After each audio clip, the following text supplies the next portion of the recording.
Bienvenue à InfoSoir, voici les titres. Rabat accueille le Forum économique Maroc-Andalousie, une rencontre qui s'est tenue en présence du président du gouvernement autonome de cette région espagnole, Juan Manuel Moreno, en visite au Maroc. Les opportunités de coopération dans plusieurs secteurs ont été débattues. Un rapport alarmant des Nations Unies évalue à plus de 70 millions le nombre de réfugiés à travers le monde, un seuil jamais atteint dans l'histoire. Des données publiées à la veille de la Journée internationale des réfugiés. À El Jadida, une initiative solidaire redonne le sourire à des enfants victimes de malformations faciales. Une équipe de chirurgiens venus de 15 pays a opéré plus de 190 enfants. Une action lancée par l'association Smile. Le globe-trotter Abdelghani Abou Firas se fixe un nouvel objectif, rouler à moto jusqu'en Norvège et atteindre le cap nord du continent européen. Un nouveau défi après le périple qui l'a mené au Moyen-Orient. Madame, Monsieur, bonsoir. Avec des échanges de 900 millions d'euros par an, le Maroc est le premier partenaire économique de l'Andalousie. Le président du gouvernement autonome de cette région espagnole, Juan Manuel Moreno, en visite au Maroc, affirme aujourd'hui une volonté claire de donner un nouvel élan à ces relations. Agroalimentaire, infrastructures, énergie renouvelable, les opportunités sont nombreuses. Elles ont été débattues à Rabat lors du Forum économique Maroc-Andalousie. C'est un reportage de Boussra Raif et Youssef Lotfi. Le récit est de Hind Ben Abdenbi. Ils sont plusieurs dizaines de chefs d'entreprise andalous à avoir fait le déplacement à Rabat, échange d'expertise, développement de co-investissement et dynamisation des échanges commerciaux. Autant de points au programme du Forum économique Maroc-Andalousie qui représente un espace de coopération privilégié pour le patronat marocain et andalou. La coopération concerne des secteurs divers et stratégiques comme l'agroalimentaire, l'agro-industrie, le bâtiment, les infrastructures, les énergies renouvelables ou encore les secteurs des services et de la logistique. Pour les entreprises andalouses, la position stratégique du Maroc sur le continent offre d'importantes opportunités en Afrique. De même, l'Andalousie est une véritable porte d'entrée sur l'Union européenne pour les opérateurs du royaume, d'où l'importance de leur partenariat. Elle vient aussi témoigner de l'intérêt stratégique que représente naturellement ce partenariat pour la région de l'Andalousie, pour les entreprises de l'Andalousie. C'est une région très dynamique, très diversifiée. Ça donne vraiment l'impression de pouvoir développer davantage nos relations. On n'oublie pas que l'Espagne est notre premier partenaire économique et cela depuis déjà 7 années consécutives. Et les possibilités de développement sont encore énormes dans nos écosystèmes. Les travaux de ce forum économique ont notamment porté sur l'environnement des affaires au Maroc et en Andalousie, ainsi que sur les perspectives d'investissement dans les secteurs de l'aéronautique ou de l'automobile. Objectif, booster la compétitivité des entreprises des deux côtés de la Méditerranée. Le Maroc et le Fonds arabe pour le développement économique et social renforcent leur coopération. 2 accords ont été signés aujourd'hui à Rabat. 2 conventions d'une valeur de près de 2,3 milliards de dirhams. Des prêts qui contribueront au projet de surélévation du barrage Mohamed V dans la région de l'Oriental et à la réalisation de la voie express de contournement de la ville de l'Aïoun. Toujours à Rabat, le chef du gouvernement, Saad-Eddine Othmani, a eu des entretiens avec le directeur de la gouvernance publique à l'OCDE, l'Organisation de coopération et de développement économique. En visite de travail, Marcos Bontouri a affirmé la disposition de l'OCDE à étendre son partenariat avec le Maroc à tous les programmes et chantiers prioritaires du Royaume. Ces chiffres à présent annoncés par les Nations Unies, un rapport alarmant évalue à plus de 70 millions le nombre de réfugiés à travers le monde. Un seuil jamais atteint dans l'histoire. Ces données sont publiées à la veille de la Journée internationale des réfugiés. Le Haut Commissariat de l'ONU pour les réfugiés constate une forte progression des déplacements forcés de population, notamment au Venezuela et en Syrie. Plus de développement avec Mamadou Diaye. En 20 ans, la population des réfugiés et déplacés à travers le monde a doublé pour franchir la barre record des 70 millions. Dans son rapport annuel, le Haut Commissariat des Nations Unies pour les réfugiés révèle que la plupart de ces personnes se retrouvent dans les pays voisins pour fuir les guerres et autres violences. 80% des réfugiés, des personnes qui ont quitté leur pays, se retrouvent dans des pays voisins. Et cela, il convient de le répéter quand on parle de l'urgence par rapport aux réfugiés qui arrivent en Europe, aux États-Unis ou en Australie. Non, la plupart des réfugiés se trouvent dans les pays voisins, dans des pays pauvres ou à revenus intermédiaires. C'est là que nous devons concentrer nos efforts.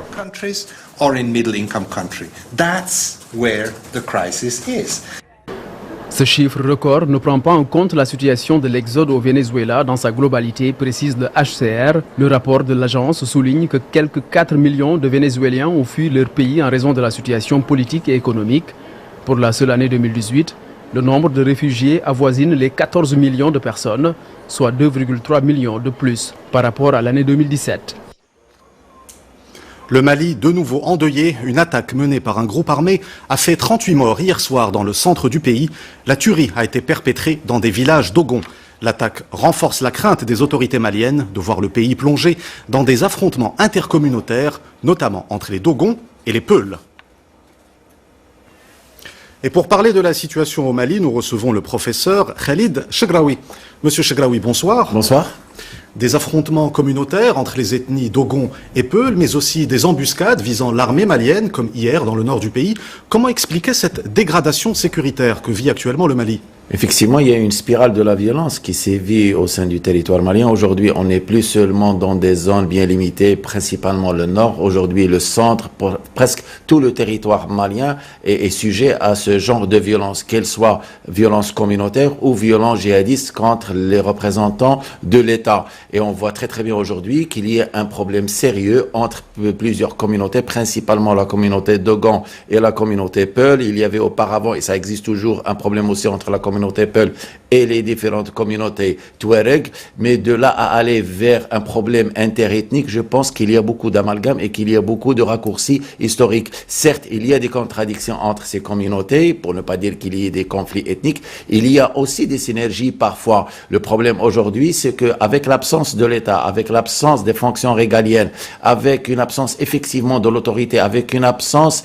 d'un travail de désarmement des milices dans l'ensemble des régions du Mali, il y a eu une instrumentalisation de ces conflits intercommunautaires et des conflits ethniques, que ce soit par certains groupes djihadistes ou par certains groupes criminels qui sévissent dans la zone. Et aujourd'hui, on est en train de voir des choses qui sont en train de sortir totalement du contrôle de l'État, avec des possibilités d'embrasement terribles pour l'État malien et pour aussi les voisins.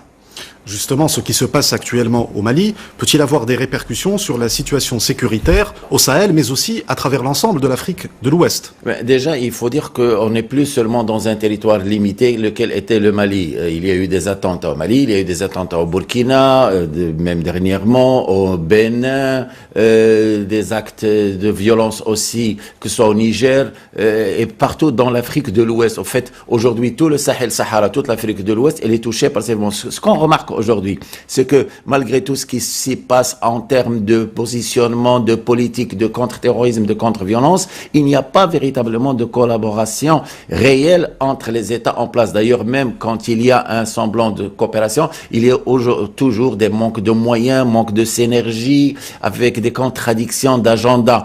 Par contre, il y a quand même des collaborations très importantes entre et les groupes criminels de différentes sortes, les groupes djihadistes de différentes sortes, de différentes obédiences. Et on remarque par exemple le fameux Abou Walid Sahraoui, ex-membre du Polisario, qui est en relation avec les communautés Peul du moment qu'il était marié avec eux, qui a su les utiliser contre les Touaregs et qui a des relations aujourd'hui et avec ce qu'on appelle l'ISIS ou Daesh et bien sûr avec Boko Haram. Et aujourd'hui, il y a un usage, une instrumentalisation de cette question du moment que la guerre intercommunautaire va devenir un catalyseur de l'instabilité dans l'ensemble de la région et utilisé bien sûr par l'ensemble des groupes djihadistes dans cette zone contre les États en place. Professeur Khalid Chegraoui, merci pour toutes ces explications. Au Soudan, l'armée appelle les contestataires à reprendre le chemin des négociations sans conditions préalables. Le chef du conseil militaire de transition, le général Abdel Fattah al-Burhan, a appelé toutes les forces politiques à participer aux pourparlers pour la formation d'un gouvernement. Le mouvement de contestation réclame le transfert du pouvoir à une autorité civile. Entre les protestataires et les militaires, la tension est montée d'un cran le 3 juin dernier après la dispersion sanglante d'un sit-in par l'armée dans la capitale Khartoum. Retour au Maroc avec l'inauguration d'une structure dédiée à la sensibilisation et l'éducation à l'environnement. Son Altesse Royale, la princesse Lalla Hasna, présidente de la Fondation Mohamed VI pour la protection de l'environnement, a présidé hier la cérémonie d'inauguration du Centre international Hassan II de formation à l'environnement. Le centre est situé près des jardins exotiques de Bouknadl, près de Rabat. C'est un reportage de Marim Amellal et Mustafa Saadoni. Le récit est de Hind Ben Abdenbi. C'est le vaisseau amiral de la Fondation Mohamed VI pour la protection de l'environnement, le Centre international Hassan II de formation à l'environnement, inauguré hier à Bouknadl par son Altesse Royale, la princesse Lalla Hasna, présidente de la Fondation Mohamed VI pour la protection de l'environnement. Une structure entièrement dédiée à la sensibilisation et qui vise des cibles diverses, enfants, société civile, entreprises, administration, collectivités territoriales. Le nouveau centre représente l'aboutissement de 18 années d'engagement de la Fondation et vise le développement de l'activité de pointe de recherche en éducation à l'environnement dans l'objectif de produire un contenu pédagogique d'avant-garde. C'est un centre qui est un centre d'échange, une plateforme d'apprentissage, de formation et aussi un incubateur d'idées et d'innovations et des solutions pour le développement durable. C'est un centre de renforcement de capacités, de développement de compétences pour le Maroc et aussi pour les pays d'Afrique. Au cœur des ressources du Centre international Hassan II, les nouvelles technologies. Son Altesse Royale, la princesse Lalla Hasna, s'est ainsi prêtée au jeu d'une séquence de formation à distance dans l'une des 4 salles de formation du centre. Un outil précieux pour le renforcement des capacités des éducateurs. C'est un centre qui se veut pédagogique et qui utilise les nouvelles technologies de l'information, le monde pédagogique pour toucher un maximum de public. Et notamment le e-learning pour tous les formateurs. Le Centre international Hassan II de formation à l'environnement dispose également de 4 salles polyvalentes et connectées, ouvertes pour des classes vertes sur les jardins pédagogiques où se poursuit l'enseignement extramuros. Les élèves des éco-écoles y participent à des sessions de formation et à des animations autour du développement durable. Le centre s'étend sur une superficie de 6000 m², dont 5000 d'espace externe qui sera dédié aux élèves des éco-écoles pour notamment leur enseigner les bases de l'agriculture durable. À travers la construction de ce centre, la Fondation s'est voulue exemplaire sur le plan environnemental à travers l'utilisation de matériaux écologiques comme la terre et le bois, la mise en place d'une centrale photovoltaïque pour une autonomie énergétique, la récupération des eaux de pluie et le traitement des eaux usées, ainsi que la gestion des déchets et l'aménagement de jardins faisant rappel de l'environnement naturel. L'expérience accumulée au cours de ce chantier vertueux servira à l'ambition d'élaborer un label de construction durable propre au royaume. À El Jadida, une initiative solidaire redonne le sourire à des enfants victimes de malformations faciales.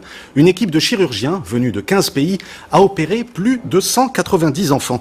Une action lancée par l'association Smile, dont les bénévoles ont déjà opéré gratuitement plus de 11 000 enfants à travers le pays au cours de ces 20 dernières années. C'est un reportage de Issa Massoul, le récit est de Samia Harissi.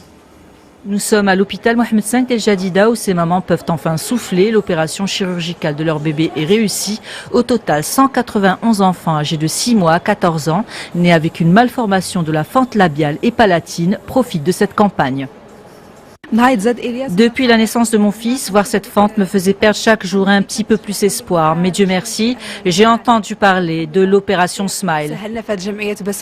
Derrière ces opérations, une équipe spécialisée dans les chirurgies plastiques délicates de 15 nationalités différentes travaille sans relâche à réparer ces malformations congénitales. Membres de l'association Smile, ces médecins sont engagés depuis près de 20 ans à redonner le sourire à des milliers d'enfants.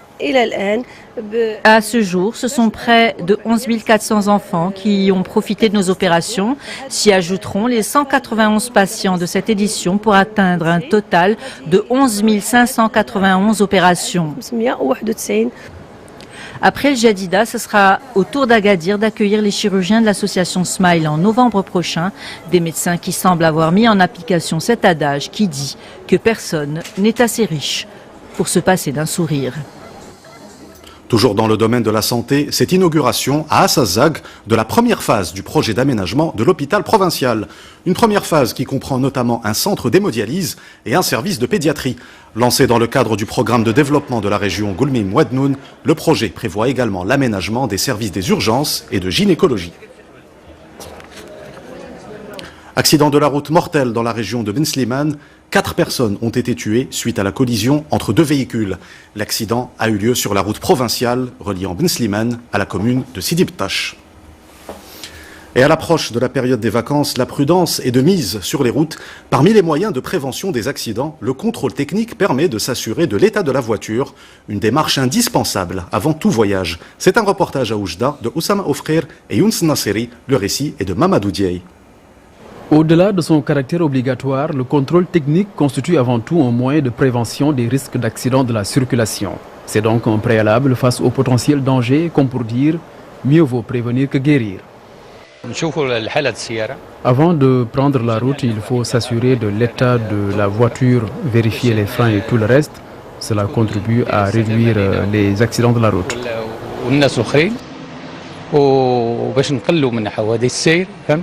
D'après les experts, le manque de pression des pneus entraîne le surpoids d'un véhicule. Le contrôle technique doit dès lors s'opérer sur différents compartiments de la voiture, les uns aussi indispensables que les autres. Le rôle du contrôle technique est de rendre le véhicule dans un meilleur état possible. Les points qu'il faut principalement vérifier sont les freins, les pneus et la pollution. Ces points sont importants pour le chauffeur afin d'avoir une conduite sécurisée.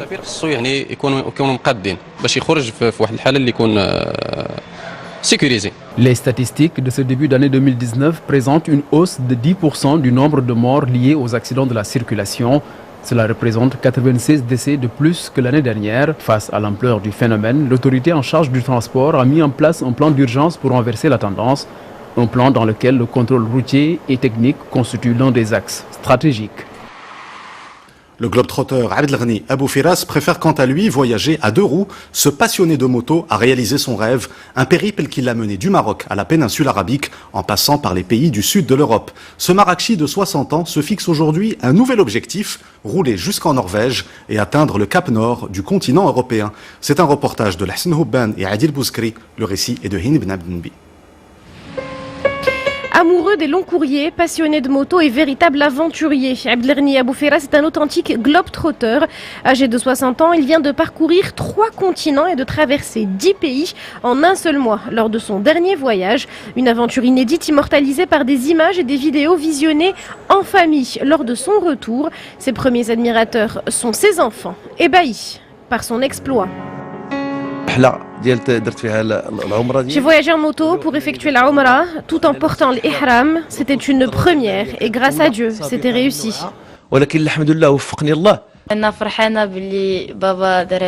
suis très content des exploits de mon père. Quand je serai grande, j'amènerai ma sœur avec moi pour aller vivre les mêmes expériences.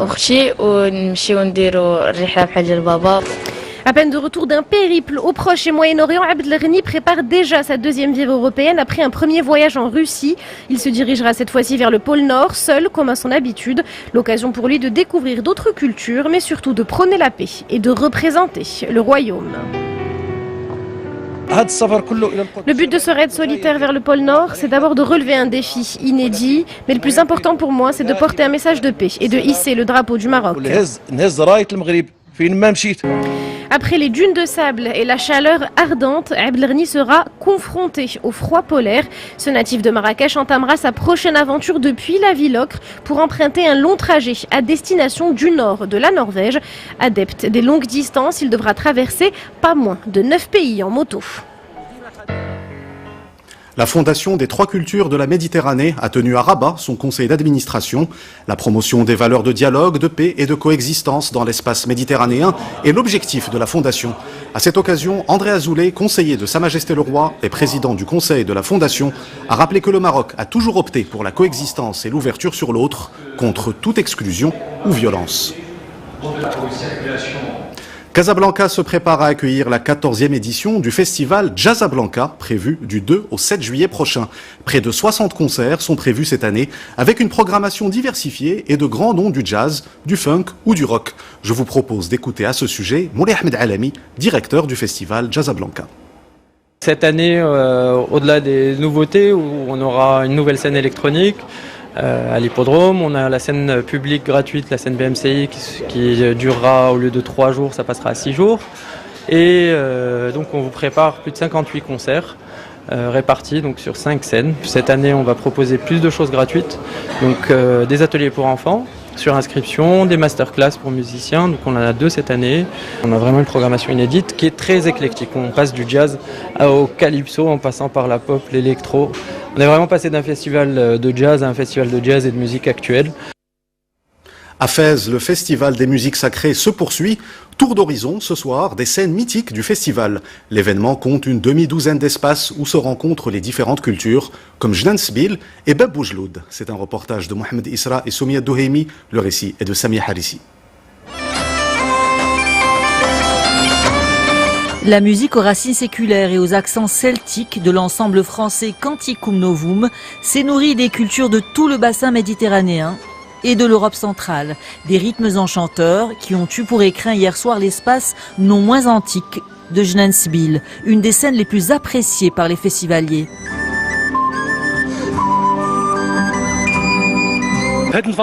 L'espace de Jnantsbil est un havre de beauté, il apporte un supplément d'âme à la musique spirituelle. Jnantsbil est un jardin historique et il se prête à la musique sacrée.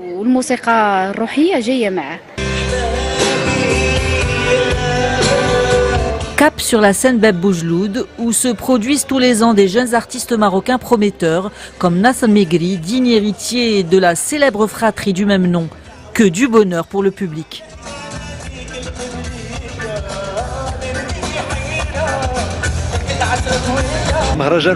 Le Festival des musiques sacrées du monde de Fès a essayé de créer des scènes plus populaires pour satisfaire tous les publics. Cette scène gratuite est offerte au public avec des spectacles de musique marocaine variés.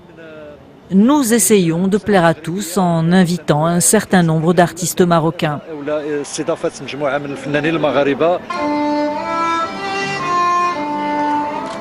En tout, le festival abrite 5 scènes où se produisent tous les soirs des artistes des 4 coins du monde, des espaces privilégiés où s'élèvent tous les soirs des rythmes symboles de partage, de tolérance et de spiritualité. Avant de nous quitter, je vous rappelle l'une des principales informations de cette édition. Rabat accueille le Forum économique Maroc-Andalousie.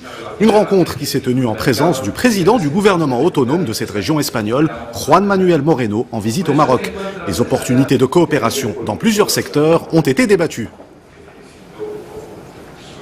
C'est la fin de cette édition. Vous retrouvez tout à l'heure Sana Rahimi pour Al Masaïa. Quant à moi, je vous dis à demain. Excellente soirée sur 2M.